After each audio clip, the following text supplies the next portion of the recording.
SLA News 12 starts now. Oh my God. Oh my God. Tonight, critical new information in the deadly officer-involved shooting in Bossier City over the weekend. We've got a first-hand account from two people who say they saw what happened from just feet behind the police unit you see there.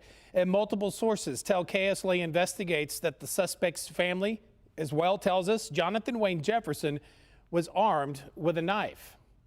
And we'll hear from witnesses in a moment, but first, KSLA Chief Investigative Reporter Stacey Cameron has been in close contact with law enforcement sources and experts concerning why these officers pulled the trigger. Stacey. Yeah, Doug, that's right. I spoke with multiple sources inside BCPD and with Louisiana State Police who are now investigating this deadly officer-involved shooting. They tell me the man was in fact armed, that he was wielding a knife, and that officers tried to de-escalate the situation. And I'm told the man, who we've now identified as 34-year-old Jonathan Jefferson, did not listen to officers' commands, according to a source, and Jefferson kept getting closer with that knife. So fearing he posed a deadly threat, my sources say the two Bossier cops opened fire, killing Jefferson. Now, I spoke with a police oversight and transparency expert earlier today about the deadly danger that suspects with knives pose to cops. I asked him, why is lethal force so often justified in these types of situations? He explained something called the 21-foot rule, saying it's a principle that an average person can sprint 21 feet in roughly 1.5 seconds. It's about the same time it takes an officer to draw a firearm and fire 2 unaimed shots. Here's that expert. The 21-foot rule is an estimation of the minimum amount of time necessary for an officer to protect himself or herself against a knife attack. In such situations, the officer has not a great deal of time in which to respond or react.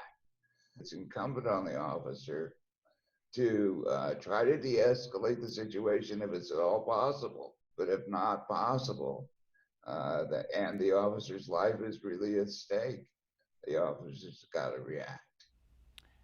Now, in Jefferson's death, I'm told there is body camera footage of the incident, but right now, Bossier City Police refuse to release it, and Merrick Bobb, who you just heard from, says that's a mistake because failing to immediately inform the public of what happened here, not showing evidence that the two officers involved did not use excessive force, well, that, according to Bob, is letting rumors spread on social media, and BCPD is letting that misinform the public. With so much going on and with officer-involved shootings around the country getting a lot of publicity, Doug, that creates, he says, a real risk to BCPD cops working the streets right now. You mentioned the 21 feet rule for officers. Now, the witnesses we'll hear from in a moment tell me Jefferson had gotten within 10 feet of these officers, clearly well within that 21-foot window.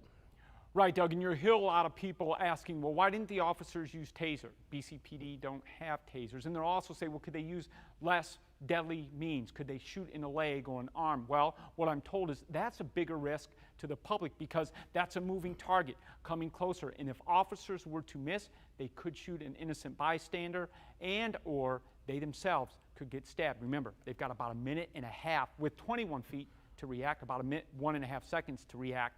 If the man's 21 feet away, in this case, maybe 10 feet away, they had to act quickly. My sources say that's exactly what happened here.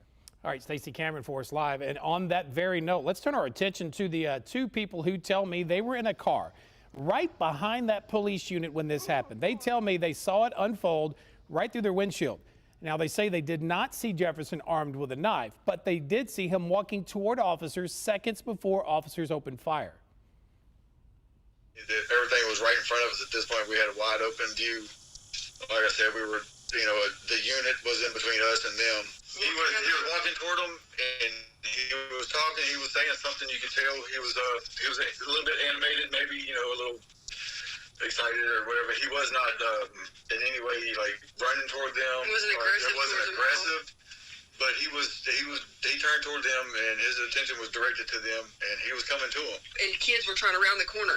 Like, this man had literally just hit the ground, and kids were trying to round the corner on their bikes. Oh my God. Penny says she quickly backed her truck away from the shooting scene, pulled out her phone, and began recording this video. They too wish officers could have shot Jefferson in the leg or use a taser. But as you just heard what the experts say, how officers must handle these armed situations, officers are more likely to miss a suspect's leg and perhaps hit someone else. In this case, could have been those kids on a bike. The minute Louisiana State Police released new information in their investigation of this shooting death of Mr. Jefferson you see there, we'll have it for you right here on air and on the KSLA News 12 mobile app. An alarming moment caught on camera inside the White House today. An active shooter situation outside the White House interrupted President Trump's news briefing. A Secret Service agent walked in during that briefing, pulled the president aside right in front of stunned reporters and TV viewers. Looks like they're just